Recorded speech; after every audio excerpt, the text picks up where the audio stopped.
Fort Worth is coming back in to make it a more livable area, as well as a more progressive area. As late as 1882, Fort Worth, like many other southern cities, did not allow African American children to attend school.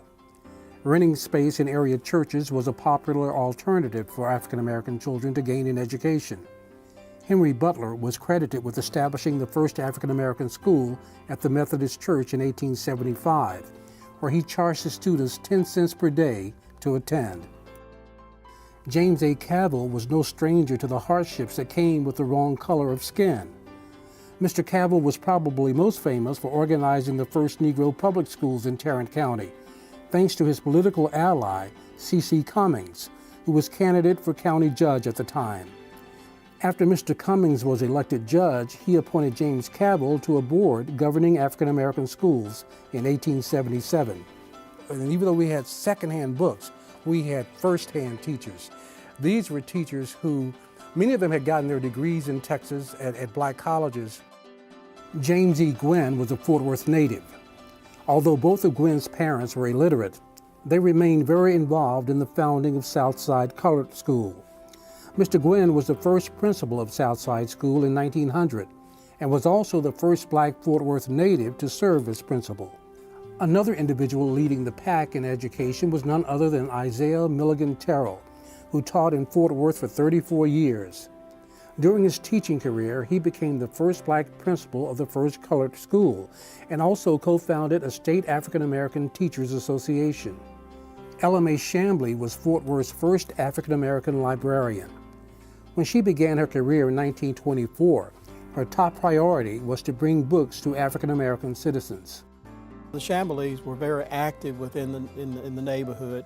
As a family, they lived there right on the service road of 35, right around the corner from where the library is right now. And so that's kind of interesting.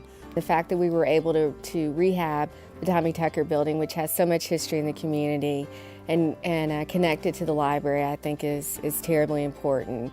African Americans in Fort Worth were dramatically improving the educational system for African American children. The improvements began in 1884, when there was a petition for a colored school. Reverend Frank Tribune organized a black Southside school at Mount Zion. In 1917, a new school building was built, which was located at East Rosedale and today's I-35 access road. Its principal, James E. Gwynn, and it was undoubtedly called a colored school. But just before he died, the school was named for him, James E. Gwynn. In 1921, Isaiah Milligan Terrell had a high school named after him that served Tarrant County's African American students. Lillian Horace lived from 1886 to 1965, and during many of those years, she was Dean of Girls at I.M. Terrell. It was said that she was truly the principal of I.M. Terrell, but at the time, women were not allowed to hold that title, so she operated as dean. Ms. Horace established a library for the school out of donated books. And 1932 brought about the opening of Our Lady of Mercy School.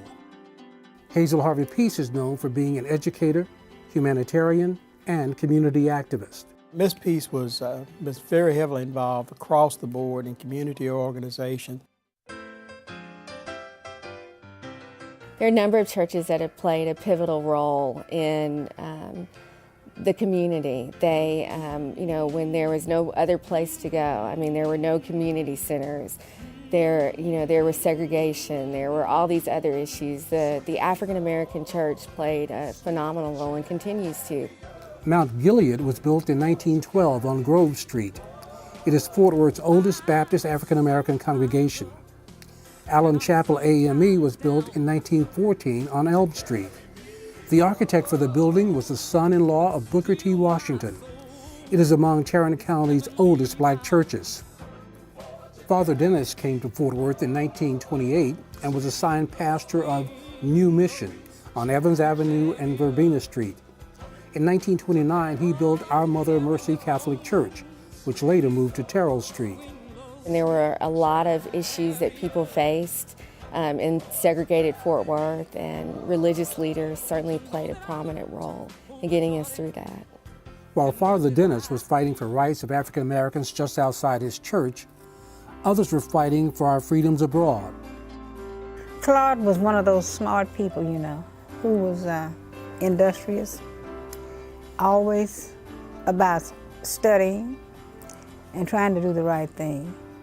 Platt trained with the renowned Tuskegee Airmen and their famous 99th Fighter Squadron that fought in World War II.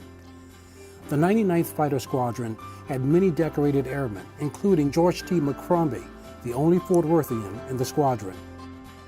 The South Side was not just spiritual and cultural, it was just an important segment of life for all of Fort Worth. For more information about the history of Evans-Rosedale, please visit fwlivinglegacy.org.